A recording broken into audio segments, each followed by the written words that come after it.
yang menetapkan bahwa surah Al-Fatihah berada di ayat pertama, surah pertama, kemudian diikuti surah Al-Baqarah dan seterusnya. Ataukah urutan-urutan sistematisasinya ayat-ayat Al-Quran ini memang hanyalah ijtihad dari para sahabat atau inisiatif dari para sahabat. Nah, lebih khusus lagi para khulafaur rasyidin, dimulai dari Abu Bakar, Umar, Utsman, dan Ali bin Abi Thalib. Lebih khusus 3 khalifah pertama ya, mulai dari Abu Bakar, Umar, dan Utsman bin Affan. Karena memang kalau kita lihat dari aspek sejarah ya, sejarahnya, kita ketahui Al-Quran itu turun kurang lebih 23 tahun Bapak Ibu ya. Sebagaimana yang sudah kita bahas di pertemuan sebelumnya, dalam materi Makkiyah Madaniyah, Al-Quran itu turun 10 tahun di Madinah, 13 tahun di Mekah. Jadi memang lebih lama Al-Quran turun di Mekah sebelum Nabi berhijrah. Sebentar ya.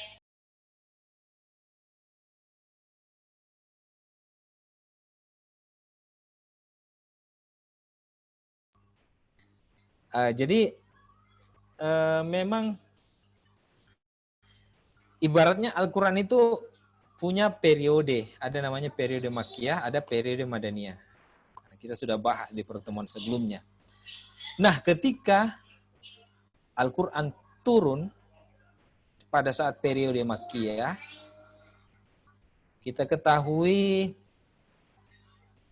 masyarakat Arab pada saat itu yang biasa kita kenal dengan masyarakat jahiliyah, pagan ya,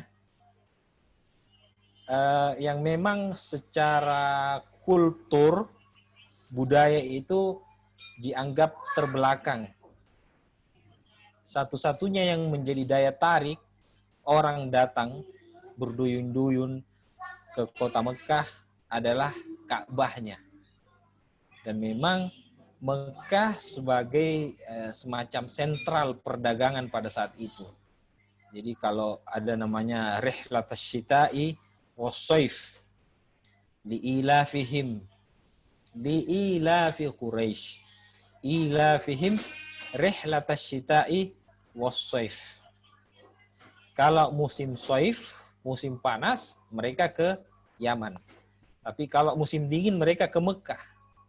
Jadi memang dua ini, ibaratnya tempat ini yang menjadi tempat perdagangan. Sehingga memang masyarakat Arab itu terkenal, kalau bahasa Bugisnya Pak Dangkang. Salah satu daya tariknya juga adalah Ka'bah.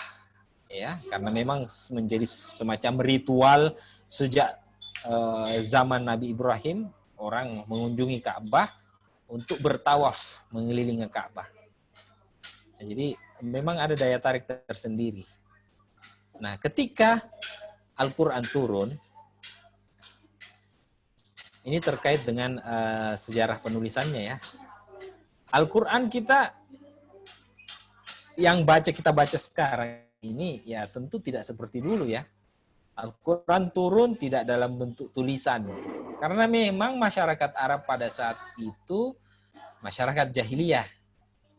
Ya, tapi bukan berarti jahiliyah memang bego, enggak. Mereka hebat, pintar, pebisnis. Orang-orang pebisnis itu cerdik-cerdik. Kaya-kaya, para pedagang Mekah itu kaya-kaya. Tapi mereka memang kultur mereka bukan kultur ibaratnya apa ya? Bukan writing tradition. Bukan writing tradition, tapi mereka lebih kepada auditory tradition atau oral transmission. Jadi informasi-informasi yang mereka sampaikan atau informasi yang mereka dapatkan itu lebih banyak dalam bentuk suara, lebih banyak dalam bentuk ucapan-ucapan. Meskipun kalau kita baca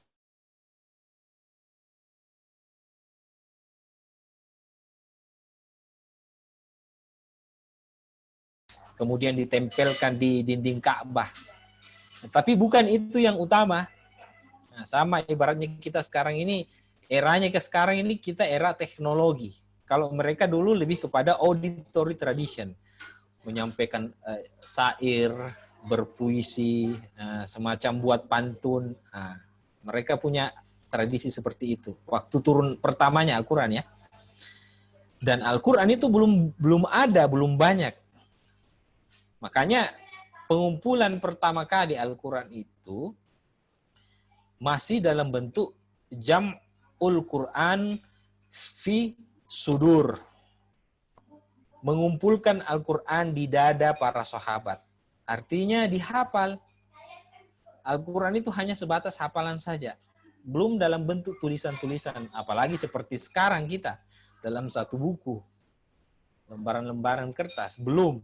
Baru sebatas menghafal. Ya makanya ya Nabi dalam sebuah riwayat disebutkan balighu anni walau ayat. Sampaikan kepadaku walaupun satu ayat. Jadi itu ada semacam perintah, semacam anjuran kepada sahabat dari Nabi untuk banyak menghafal Al-Quran. Ya, kalau ada yang kamu sampaikan kepada saya, kalau bisa ada ayatnya lah. Ini dalam upaya untuk mengumpulkan Al-Quran dalam dada para sahabat. Akhirnya supaya mudah dihafal. Dan memang orang Arab itu sampai sekarang malah mereka punya kelebihan kekuatan hafalannya. Saya sudah pernah cerita, saya kira. Di Mesir itu mereka sangat-sangat mengandalkan hafalannya. Metode pembelajaran di Al-Azhar, Mesir itu metode hafalan. Yang hebat nilainya, yang bagus nilainya di Al-Azhar itu yang kuat hafalannya.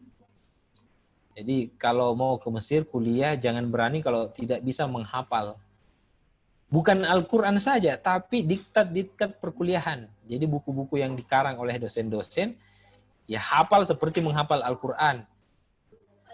Jadi memang kalau kita mau ujian itu bukan memang seperti menghafal Al-Quran. Apalagi memang berbahasa Arab ya. Jadi kita baca itu diktat perkuliahan seperti membaca Al-Quran, dihafal di luar kepala. Karena pertanyaannya tidak boleh keluar dari buku. Kalau kita mengarang bebas, bagaimana menurut pendapat Anda? Nggak ada seperti begitu di sana. Tapi bagaimana menurut pendapat buku tentang misalnya Makkiyah Madaniyah? Tidak boleh ada asumsi, apalagi pendapat pribadi. Nah, karena memang itu andalannya menghafal. Sehingga kadang ada teman-teman itu yang pintar di Indonesia, ranking 1 di pesantren. Pergi ke sana tidak lulus. Loh kok berbalik 180 derajat? Karena memang mereka itu di sana itu mengandalkan hafalan. Yang penting kamu hafal. Nah, dan itu juga sejak dahulu saya kira. Nah, makanya Rasul itu awal mula turunnya Al-Quran itu dihafal. Nah, kemudian jam'ul Quran fis sutur. Nah, penghimpunan atau pengumpulan Al-Quran, bukan pengumpulan sebenarnya, pencatatan Al-Quran di lembaran-lembaran.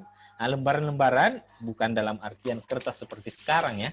Ya meskipun sebenarnya papirus itu sudah jauh sebelum zaman Nabi sudah ada ya.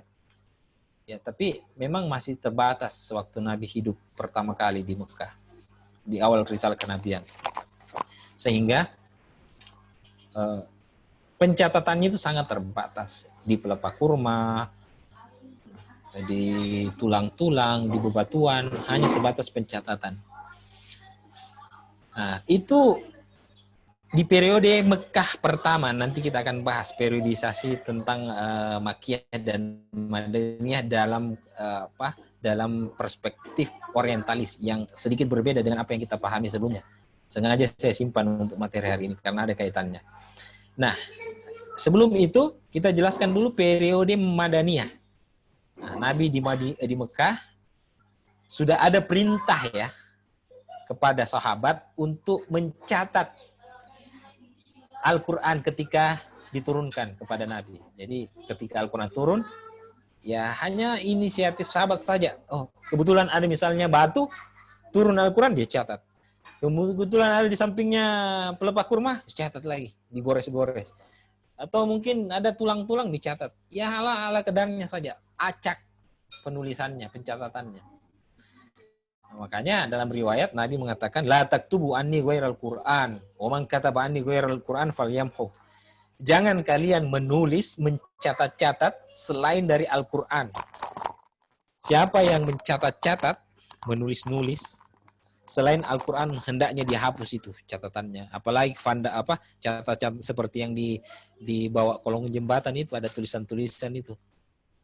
Apalagi di dalam WC-WC umum itu biasa ada I, kemudian ada love, kemudian nama si cewek misalnya. Itu dilarang sama Nabi. Jangankan nulis-nulis itu, hadis saja dulu dilarang dicatat. Hadis ya, haram dulu menulis hadis. Dulu, zamannya Nabi. Haram. Karena fokusnya Nabi pada awal-awal turunnya Al-Quran itu fokus kepada penulisan Al-Quran. Jangan tulis. Jangan sampai bercampur antara hadis atau tulisan-tulisan lain, syair-syair misalnya dengan Al-Quran. Jadi fokus kepada Al-Quran.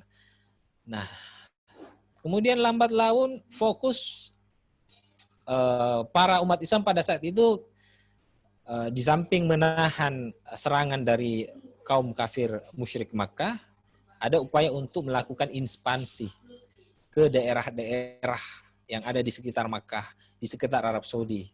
Pergi memperlebar daerah kekuasaan umat Islam pada saat itu. Nah, jadi fokusnya itu hanya sebatas catatan-catatan tercerai-berai saja, tidak seperti sekarang. Nah, kemudian periode Madaniyah. Nah, Nabi mulai serius. Sudah mulai dia suruh para sahabatnya, khususnya 4 sahabat yang paling dekat dengan beliau, termasuk sahabat yang punya kelebihan lah. Mereka hebat dalam menghafal Al-Quran, pencatatannya juga bisa menulis. Dia suruhlah 4 sahabat sebagai kutabul wahyi, penulis wahyu, pencatat wahyu. Muawiyah bin Abi Sufyan, Ubay bin Ka'ab, kemudian Sa'id bin Sabit, dan Abdullah bin Mas'ud. Nah, Sa'id bin Sabit inilah yang paling sering kita dengar ya sebagai pencatat Al-Quran, karena dianggap Sa'id bin Sabit ini yang paling hebat lah. Ibaratnya dialah ranking satunya di situ, dia yang paling cerdas. Nah, dia yang ditugaskan pencatat wahyu. Nah, kemudian tapi yang perlu digarisbawahi, ini belum pengumpulan ya, baru semacam notulensi. Nah, biasa kita menghadiri rapat, notulensi itu catatan yang bercerai-berai, tidak sistematis. Nah, kemudian karena banyak sahabat yang menulis Al-Quran, ya mungkin ada juga sahabat yang menulis secara diam-diam, bukan berdasarkan perintah Nabi, tapi murni dari inisiatif para sahabat. Sehingga ditemukan beberapa suhuf, catatan-catatan para sahabat. Dalam sebuah riwayat itu referensi ada yang mengatakan sampai 34 suhuf, catatan-catatan dari para sahabat. Tapi belum tersistematisasi seperti yang di zamannya Utsman bin Affan. Masih semacam lembaran-lembaran suhuf. Nah, seperti yang dipegang oleh Hafsah, Aisyah istri Rasulullah, yang kemarin sempat viral lagunya Aisyah istri Rasulullah. Jadi banyak suhuf-suhuf yang dipegang oleh para sahabat. Sehingga inilah ada statement dari kemarin, Nasir Hamid Abu Zaid, yang mengatakan sebenarnya itu Al-Quran adalah produk budaya. Dalam artian mushaf Utsmani ini sudah melalui proses dinamika sepanjang sejarahnya, sejak turunnya sampai sekarang. Mulai dari pencatatan ala kadarnya, kemudian ada lembaran-lembaran yang dikumpulkan oleh sahabat, kemudian ada mushaf Utsmani yang belum ada barisnya, belum ada titiknya, kemudian ada barisnya, ada titiknya, kemudian diberikan tanda i'rab, kemudian diberikan tanda wakaf dan lain-lain sebagainya, kemudian diberikan sampul, kemudian diwarnai, kemudian diberikan warna-warni seperti sekarang yang ada di Gramedia. Apalagi sampai sekarang ada di handphone kita. Kalau kita ke Gramedia kan warna-warni sekarang Al-Quran. Ada warna pink, ada warna kuning, warna hijau, pokoknya warna-warni. Ini ada proses budaya. Nah, itulah maksud daripada katanya Nasir Hamid Zaid. Al-Quran itu produk budaya dengan segala macam dinamikanya. Nah, kemudian pada tahun 18 setelah Nabi wafat, kurang lebih 28 Hijriah, tahun 649 Masehi lah. Umat Islam menuju ke Irak, melakukan penaklukan ekspansi ke daerah Armenia dan Azerbaijan. Dan mana pada saat itu tentara Islam yang berasal dari Syam bergabung dengan pasukan yang berasal dari Irak. Nah, kemudian sahabat-sahabat yang penduduk Syam ini ya, para masyarakat penghuni Syam, masyarakatnya bertalaki kepada sahabat yang bernama Al-Miqdad bin Al-Aswad dan Abu Darda. Nah, sedangkan penduduk Irak ini berguru kepada Ibnu Mas'ud dan Abu Musa Al-Ash'ari. Jadi memang sudah banyak sahabat-sahabat yang melanglang buana ke negeri Syam dan ke Irak untuk mengajarkan Al-Quran.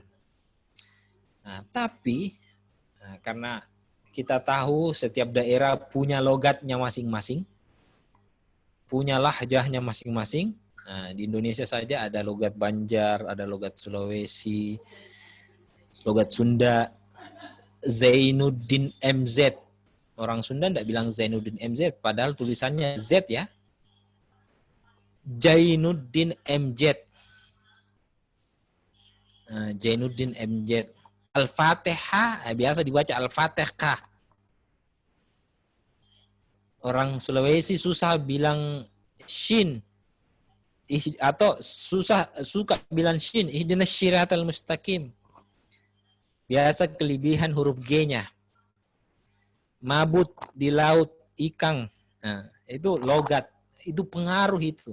Dan berpengaruh kepada pengucapan ayat-ayat suci Al-Quran. Nah, ketika terjadi perang, penaklukan Armenia dan Azerbaijan, ada seorang sahabat yang bernama Hasan bin Yamani yang melihat di antara sahabat ini, biasanya kalau berhenti perang kan, lagi nongkrong-nongkrong. Nah, artinya berhenti dulu perang, nongkrong-nongkrong. Mereka kan membaca Al-Quran ya, mengisi waktunya dalam kondisi perang membaca Al-Quran juga. Apalagi ketika sholat, mereka juga sholat, membaca Al-Quran. Ada sahabat yang membaca Al-Quran berbeda dengan apa yang dipahami oleh sahabat yang lain. Misalnya, inna nasyi'atal laili hiya ashaddu wata'aw aqwamu qila. Ada yang baca inna nasyi'atal laili hiya ashaddu wata'aw wa ashabu qila. Hiya ashabu. Atau misalnya contoh saja ini ya dalam surah Al-Fil. Alam tara kaifa fa'ala rabbuka bi ashabil fil. Alam yaj'al kaidahum fi tadlil wa ursila alaihim tayran ababil. Beda enggak? Beda.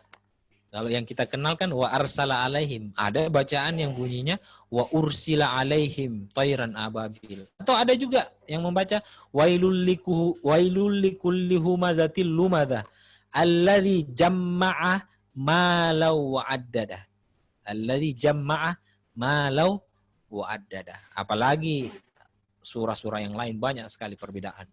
Sampai-sampai para sahabat itu hampir baku tikam. Nah, ini istilahnya baku tobo orang Makassar. Hampir dikeluarkan badinya. Saling mau berantem ini. Bacaanmu salah, masuk neraka kau. Hati-hati ya, kamu itu buat Al-Quran palsu. Kau juga buat Al-Quran palsu, beda. Yang saya dengarkan dari guru saya begini bunyinya. Bukan seperti itu. Jadi mereka berselisih. Para sahabat ini berselisih. Jangankan cebong dan kampret ini, satu dua ini yang mau berkelahi ini sahabat saja ini Al-Quran. Akhirnya dilaporkanlah kepada khalifah yang saat itu adalah Utsman bin Affan. Utsman ini beginilah kondisi masyarakat. Utsman itu kan terkenal orangnya yang lembut ya. Sampai-sampai malaikat pun malu terhadap Utsman bin Affan. Nah, dia nggak mau terjadi perceraian, perselisihan di antara para sahabat. Bahkan beliau sendiri mati karena tidak mau terjadi perselisihan. Beliau kan mati mengenai yang ditusuk oleh pemberontak yang mengkudeta pemerintahan beliau. Ya, sebenarnya Utsman bisa menindak orang-orang yang mau mengkudeta beliau, tapi dia nggak mau karena memang terkenal terlalu lembut. Kalau Umar, habis sudah orang-orang yang ingin mengkudeta beliau. Tapi memang Utsman ini cirinya orang yang sangat tenang, pemalu orangnya. Ya mirip-mirip orang Jawa lah, orang Sunda lah. Nah, Umar itu mirip-mirip orang Makassar, mirip-mirip orang Medan, mirip-mirip orang Surabaya lah. Nah, persis-persis begitu. Jadi karakternya memang berbeda setiap khalifah. Nah, jadi Utsman mendengarkan masukan dari sahabat tadi yang datang dari perang Azerbaijan dan Armenia. Mau berkelahi para sahabat. Oke, kalau begitu gimana kalau kita buat satu mushaf, kita kodifikasi ini Al-Quran supaya tidak terjadi perselisihan. Jangan sampai karena Al-Quran ini kita berkelahi ya. Nah, ternyata betul karena Al-Quran ini kan jadi alat politik sampai-sampai pada saat peristiwa tahkim, arbitrase, kan dua kubu sahabat yang bertikai itu kan sama-sama mengangkat Al-Quran di atas pedangnya ya. Ini Al-Quran ini. Padahal mereka saling bunuh juga. Jadi yang sahabat ini, Muawiyah dan Aisyah, ini ibaratnya Jokowi dan Prabowo ini, wah. Luar biasa. Tapi mereka saling bunuh, memang berperang. Memang luar biasa. Tapi kemudian Utsman bin Affan manggil para sahabatnya untuk membuat semacam panitia untuk menulis Al-Quran. Banyak lagi perdebatan. Yang mana yang mau dipakai ini logat ini? Logat Makassar kah? Melayu kah? Atau yang mana nih? Apalagi Arab ini, banyak suku-sukunya. Kemudian muncullah riwayat yang mengatakan bahwa ya kalau terjadi perbedaan pendapat maka gunakanlah Quraisy ya, bahasa Quraisy sebagai bahasa yang dipakai oleh Rasulullah. Ya meskipun ada juga pasti ada penentangan ya dari sahabat yang lain. Ya logikanya begini, kalau dipilih suku yang lain, suku kita tidak dipilih, ya secara naluri kesukuan pasti ada, aduh kenapa bukan suku saya yang dipakai ya. Pasti ada sahabat ya, tapi itu ya bisa terdistorsi oleh sejarah dalam artian ya begitulah sejarahnya sehingga muncullah Mushaf Utsmani yang dianggap sebagai mushaf yang bisa mengakomodir seluruh suku-suku yang ada pada saat itu, dari suku Huzail kemudian dari suku-suku yang lain. Jadi satu mushaf ini bisa menghimpun seluruh bacaan. Inilah yang kita kenal dengan istilah qiraah sab'ah. Qiraah sab'ah itu Bapak Ibu sekalian sebenarnya dari segi tulisannya ya sama aja, tidak ada perbedaan. Yang banyak berbeda hanya dari segi panjang pendeknya dan juga huruf-hurufnya. Jadi dari segi misalnya tadi alam taro kaifa fa'ala rabbuka, saya mau perlihatkan ya supaya lebih jelas.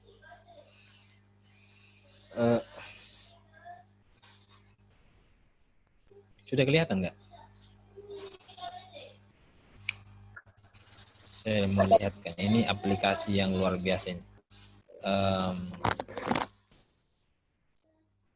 Surah Al-Fil ya, tadi saya baca ya. Surah Al-Fil.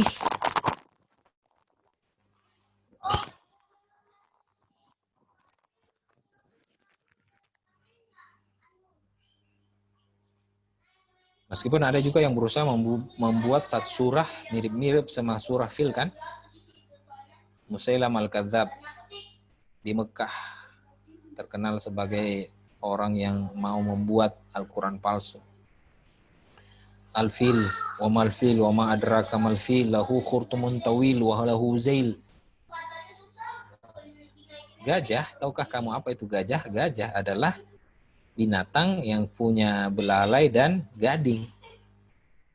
Nah, itu surah Al-Filnya mulai salah Al-Kadzab. Nah, saya mau memperlihatkan, nah ini ada beberapa riwayat di sini. Ada 1, 2, 3, 1, 2, 3, 4. 1, 2, 3, 4, 5, 6, 7. Ah, ini dia.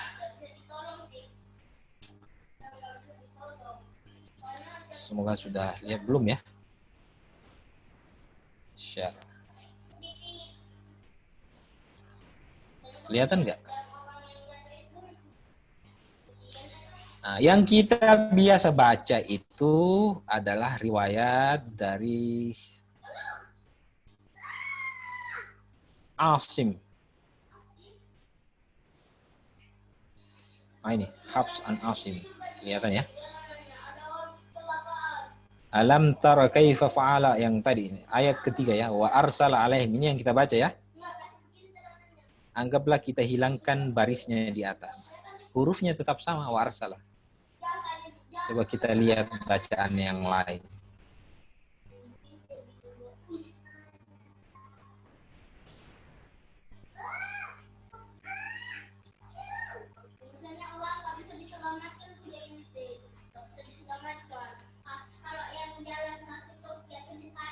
Kita baca yang lain ya.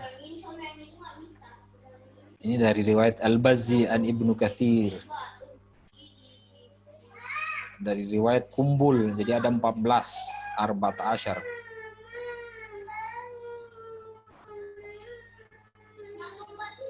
Saya mau melihatkan bacaan yang berbeda ini, yang membuktikan bahwa memang ada perbedaan bacaan para sahabat.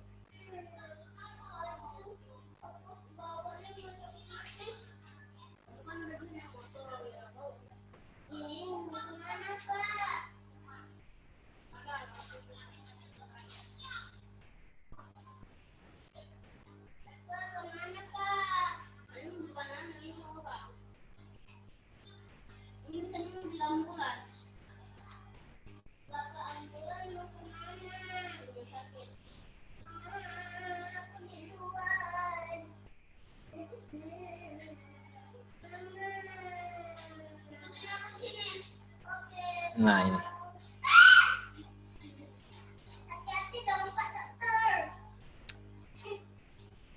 Sebentar ya.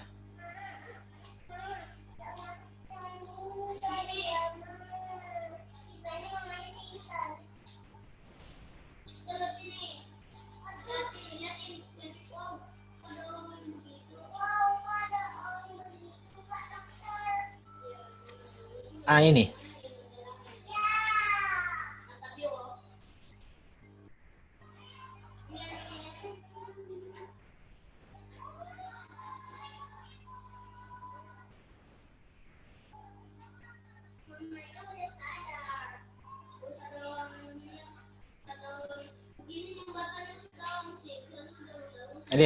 Lihat, sudah.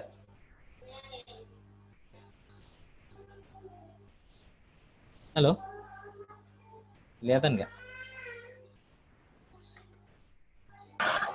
Ada kelihatan. Nah ini, alladzi jamma'a malau wa addada. Oke, tasdid kan? Nah, saya memperlihatkan lagi bacaan yang lain. Al-Quran palsu ini. Wah, bahaya ini. Ini. Wailul likulli humazatil lumadah, ini sudah sama ya, lebih jamaah. Tapi yang berbeda di sini, apa bacanya ini? Lihat nggak? Yahsibu. Yahsibu. Yahsibu annama lahu akhlada. Padahal yang kita baca selama ini adalah yahsabu annama lahu akhlada. Wah, bahaya ini, Al-Quran palsu ini. Yahsibu. Bahaya ini kalau dibaca ini. Beda tulisannya.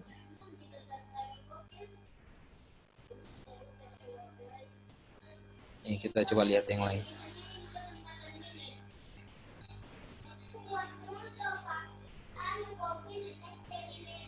Nah ini juga dari Suwaisi. Ini riwayat dari Suwaisi ya.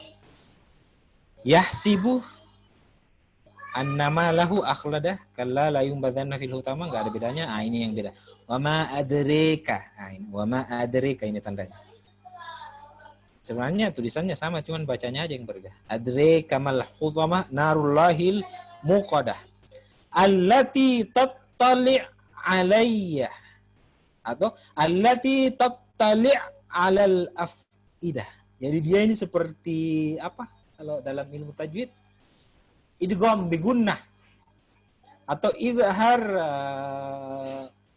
mutaqaribain, izhar ain. Jadi kalau riwayatnya Suwaisi ini ada izhar ain, allati tattali' alal afidah, dan banyak bacaan yang lain ini ada 14. 1, 2. Nah, inilah sejarah ya. Sejarah di mana Al-Quran itu sampai kepada kita yang kita baca sekarang. Inilah Mushaf Utsmani. Dari segi tulisannya, tulisan tanpa titik ya, tulisan tanpa titik dan tanpa baris, itulah yang dinamakan Mushaf Utsmani. Kan nanti belakangan ya, baru ada vokalisasi Al-Quran itu belakangan. Vokalisasi bunyi-bunyinya itu U, A, I, An, In, Un, itu belakangan. Karena dulu sahabat hanya mengandalkan hafalannya, dia nggak membaca Al-Quran, dia hafal di luar kepala. Kemudian lambat laun diberikanlah tanda baris, sehingga itulah Mushaf Utsmani. Yang kita baca sekarang ini, makanya kalau ada yang mengatakan sebenarnya ini bukan Al-Quran ini yang kita baca. Yang kita baca adalah Mushaf Utsmani. Mushaf Utsmani. Nah, ada yang mengatakan seperti itu. Beda antara wahyu, beda antara Al-Quran, beda antara Mushaf Utsmani. Kalau wahyu itu secara umum, Al-Quran itu secara umum. Termasuk mushafnya Hafsah, misalnya tadi Aisyah, mushaf yang lain. Nah, yang kita baca sekarang ini adalah Mushaf Utsmani yang sudah melalui proses sejarah. Sehingga ada anggapan bahwa ya Mushaf Utsmani, Al-Quran ini sebenarnya adalah produk politiknya Khalifah Utsman. Ya memang betul produk politiknya. Tapi bukan berarti produk politik itu dalam arti negatif ya. Produk politik memang setelah melalui proses sejarah ya tentu tetap otentik sebagaimana yang kita yakini, tidak ada perubahan sejak turunnya pertama kali kepada Nabi Muhammad sampai saat ini. Sebenarnya banyak sekali yang masih mau saya jelaskan ini, tapi saya kira nantilah bisa kita diskusikan di lain kesempatan karena waktu juga.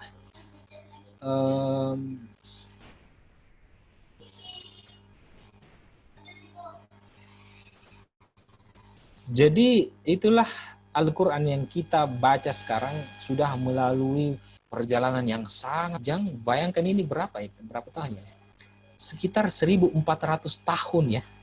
Sampai sekarang, mulai dari tidak dalam bentuk tulisan, hanya sebatas hafalan saja, kemudian tulisnya itu hanya dalam pelepah purma, kemudian tulang-tulang batu-batu, kemudian ditulis di ala kadarnya, dalam bentuk papirus mungkin, kemudian ada kertas, kemudian dicetak.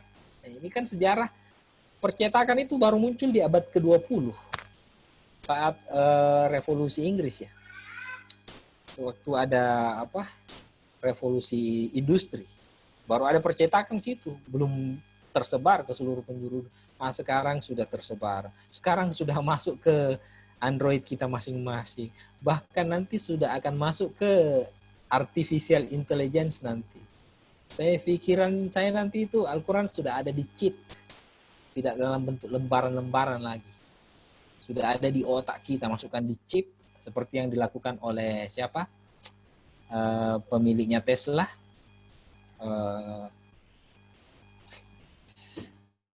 Siapa yang punya Tesla? Bu Suci tahu nggak? Mas itu apa? Elon Musk apa siapa? Elon Musk. Nah, Elon Musk itu ya dia sudah buat percobaan chip dimasukkan ke babi yang hidup. Dan sampai sekarang sejauh ini perkembangannya menggembirakan katanya. Jadi kita tidak perlu lagi pegang HP. Tinggal otak kita yang bermain nanti melalui chip itu. Ternyata betul itu yang kita nonton itu di Avenger itu semua akan terjadi nanti. Tapi bahaya itu, Pak. Berbahaya. Biar waktu yang menjawab berbahaya atau tidaknya. Bahkan Nabi sendiri, bahkan sahabat sendiri dulu waktu sebelum menulis Al-Quran, tadi dijelaskan oleh temannya, itu berkelahi. Saya nggak mau. Umar nggak mau. Dia nggak mau melakukan kodifikasi Al-Quran karena dia takut.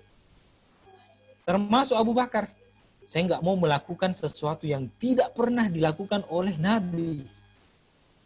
Nggak mau saya. Logikanya kan begini, Pak.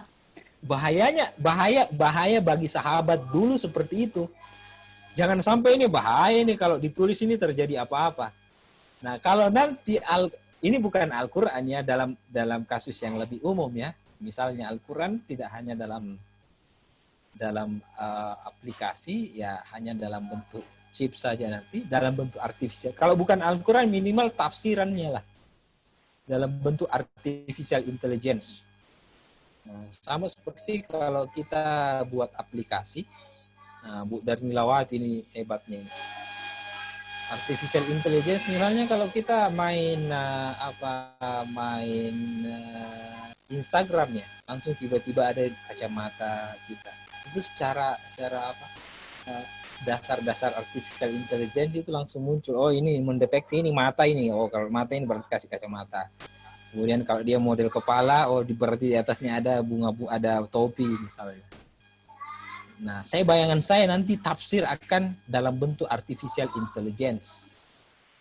Jadi kalau kita berbicara tentang surah Al-Fatihah misalnya, atau ada kata-kata Arab yang berusaha untuk melakukan penafsir. Soal bahayanya, ya itu biarkan waktu yang akan menjawab. Nah, tapi kalau ada pandangannya programmer kita ini bagaimana ini? Gimana, Bu Darmilawati? Ya, bismillah. Jadi begini ya, Pak. Dalam sebuah pemrograman chip ya, anggap ya. Ketika itu dimasukkan ke dalam otak manusia, nantinya yang akan terhubung ke internet. Kalau memang si pengguna awal, anggaplah si operator awalnya itu dia orang yang baik, itu tidak masalah. Tetapi bahayanya si operator utama itu kan adalah orang-orang yang tidak mengenal Tuhan. Dan kedepannya bisa di chip itu diatur dengan satu orang untuk misal menghancurkan apa-apa yang ada di sekitarnya. Jadi dikontrol dari jarak jauh, seperti itu. Kalau memang untuk penggunaan seperti begitu ya, itu ya gimana Pak?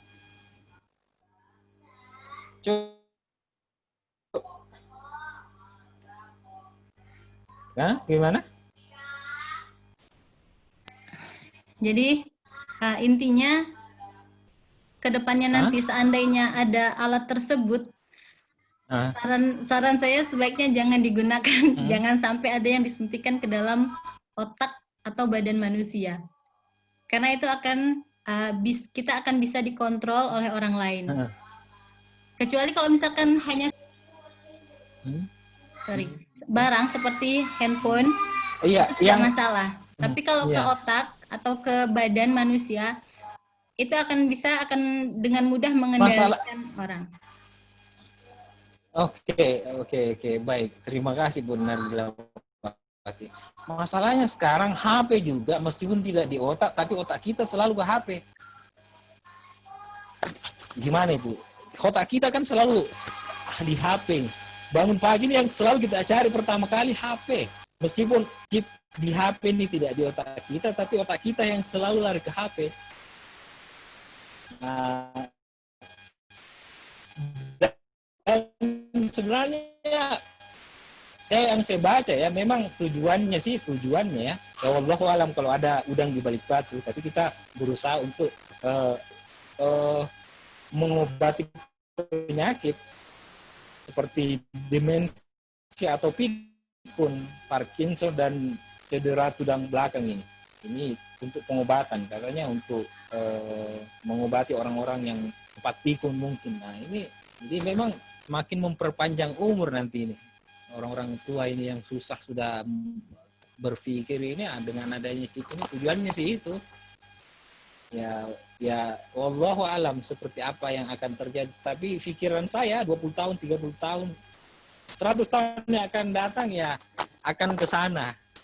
Sama seperti Android ini, iPhone kita ini yang kita pegang ini, tidak ada bayangan kita bisa menggesek-gesek layar langsung jalan. Nggak ada. Dulu cuma tombol-tombol saja. Nanti 2007 siapa? Yang punyanya iPhone ini yang mengeluarkan Steve Jobs 2007, kalau kita lihat video presentasinya itu orang tepuk tangan semua karena handphone pertama yang tanpa tombol langsung pakai layar, tinggal digeser-geser, orang heran luar biasa. Padahal sekarang biasa-biasa aja. Nanti teknologi nanti akan pasti lari ke sana, tidak mungkin. Saya yakin akan ke sana nanti. Ya tergantung kita menyiapkan diri dan anak-anak kita tentunya. Yang paling penting ya tentu agama ya. Karena itu yang paling penting, etika dalam kehidupan. Ya sehebat apapun teknologi, kalau seperti yang disampaikan tadi Bu Darnilawati, kalau yang memegang ini teknologi memang orang-orang yang tidak baik, yang tidak punya etiket baik, ya bisa selesai kita. Ya sama seperti nuklir dulu kan. Nuklir awalnya ya tujuannya untuk membom ya Hiroshima, tapi belakangan untuk listrik ternyata. Malah bisa membuat kita menikmati sekarang. Itu awalnya dari nuklir kan. Kita bisa menikmati listrik ini, handphone ini yang mau nyala-menyala ini kan dari nuklir. Ini yang tujuannya awal untuk membom, tapi ya makanya penting memang agama untuk kehidupan di masa yang akan datang. Oke, saya kira cukup ya. Terima kasih Bapak Ibu sekalian partisipasinya hari ini. Insya Allah kita akan ketemu kembali di minggu berikutnya dengan materi yang lebih menarik lagi, yaitu tentang asbabun nuzul ya. Enggak Pak, tentang Al-Makkiyah dan Al-Madaniyah. Oh ya, Makkiyah dan Madaniyah. Nah ini, kita akan bahas ini minggu depan. Tapi sebelum itu, ya nanti kita tunggu tentang Makkiyah dan Madaniyah. Periodisasi Al-Quran yang akan disampaikan oleh saya siapa? Dengan Mbak Azizah Pak. Oke, Bu Suci Sulianti dan Ibu Aziza. Terima kasih sekali lagi. Saya akhiri pertemuan kita dengan mengucapkan alhamdulillahi rabbil alamin. Wallahul hadi ila siratal mustaqim. Assalamualaikum warahmatullahi wabarakatuh. Assalamualaikum.